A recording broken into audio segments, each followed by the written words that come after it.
Hello, everyone, and welcome to the second episode of the Journey series and the third episode of the Sand Podcast with your boy Sandy and Express. In this series and in the Sound Podcast, I basically talk about whatever, and specifically in the Journey series, I talk about my journeys in life. In this episode, I wanted to talk about my infamous 3-month love affair that I went to Philmont to. I wasn't actually in love, don't worry, I didn't have any affair with anybody. Why did I say that? Oh my god, okay. Never mind that. I just wanted to talk about my journey. That was part of my 3-month hiatus from Albuquerque to Raton.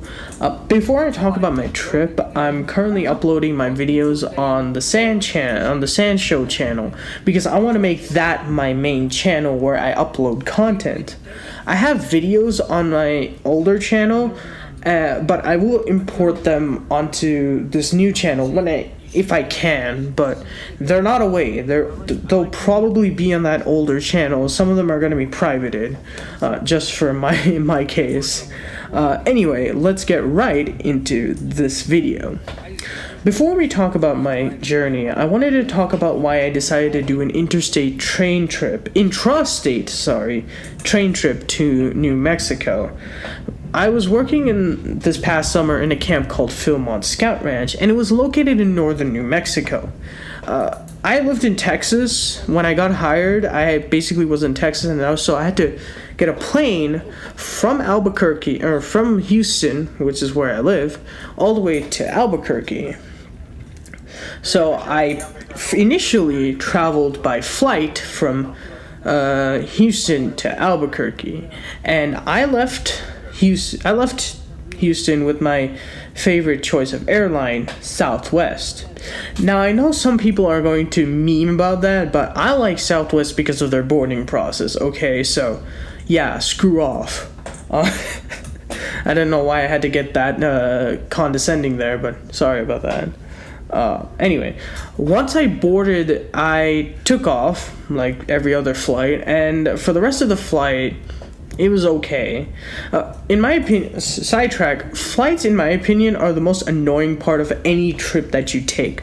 Like, if you're gonna make a flight, make sure your ass can handle it, because it's going to be it's going to be super flat after flying for, like, in this case, 2 hours and 45 minutes.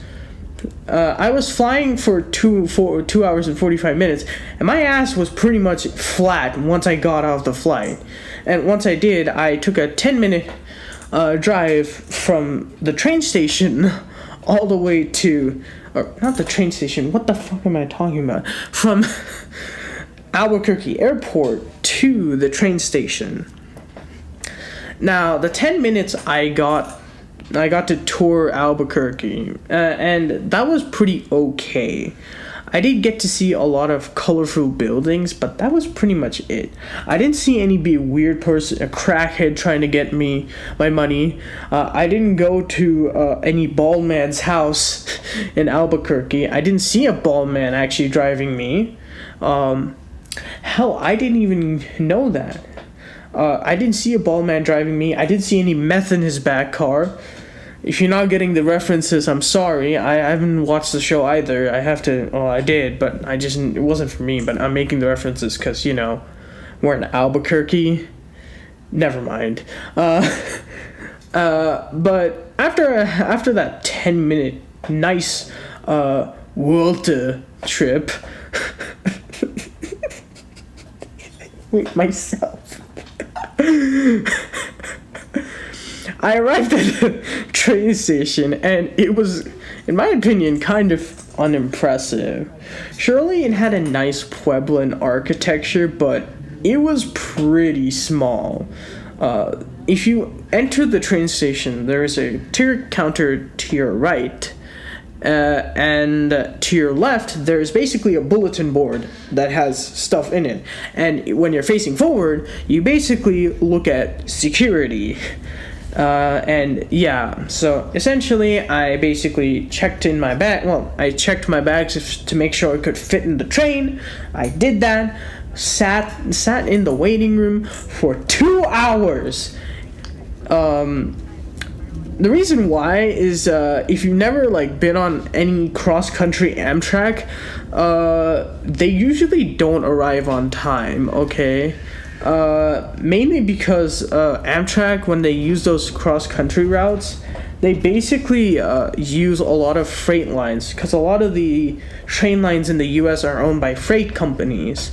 And, they have their own schedule, and Amtrak, there may be a train that they didn't know arrived, and you get the whole spiel, right? Like, there was a train that arrived, they probably had to, branch off, stop, make sure that train passed, and so that they could get to the train station. The whole spiel. But that's how it was. Once the train slowly arrived and I basically checked my bags in, I got into a coach, a sitting coach, not a sleeper coach. The difference between those two are that an Amtrak sleeper coach usually has a bed in them, and they'll have like a bathroom. I'm not pretty sure. I haven't been on a sleeper coach, so I may be like making this out. I may be pulling stuff out of my ass. So I don't know what I'm talking about, but I do know how the sitting coaches are. So the passenger sitting coaches are usually just a seat with a whole shit ton of legroom. And let me tell you, that was the best thing I've ever done. But and most of these coaches or these coaches are pretty much like double-decker. Every cross-country Amtrak coach is always double-decker. I chose the lower deck mainly because I just chose it for a reason. So, yeah. The train seat that I had was pretty good, as I've probably fellatiated a little bit. It had a lot of legroom, and I was able to relax on a train journey, which is one thing I loved about the train journey, is that I was able to relax. And as you're seeing in the video background, I basically filmed a lot of it from my lower deck, especially when I was going through to Raton on my crummy little iPhone.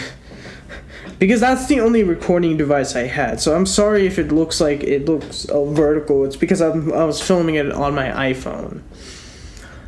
Sorry for the inconvenience. Now, the scenery from Albuquerque to Raton was a very, very beautiful journey. I got to see a lot of beautiful New Mexican scenery, from a transition from shrubland to mountains. Seriously, mountains with pines. And the way the train weaved through those mountains and valleys reminded me a lot of Skyrim, where you'd basically explore the beauty and nature of Skyrim, but this time I'm on a train and I don't need to worry about damn dragons, okay? Or any weird Civil War shit, but I'm not here to talk about that. There weren't any mountains with snow because this was during the summertime. This was May. When there was the ice was probably melted by then, and summer was approaching. But holy shit, it was one of the best looking sceneries I've ever seen. After we passed through the mountains, we basically diverged and we got onto the western end of the Great Plains, which the western end of the Great Plains does cover parts at least half of New Mexico. And this part of the Great Plains was the best looking part. It was super hilly and it reminded me a lot of Pennsylvania. I've been through Pennsylvania. It kind of reminded me of that. As you're going to see in the video, or as you've probably seen in the video, a lot of that plain is pretty much dry when I was going to Raton. Well, when I was coming back from Raton, oh my god. The most green scenery I've ever seen.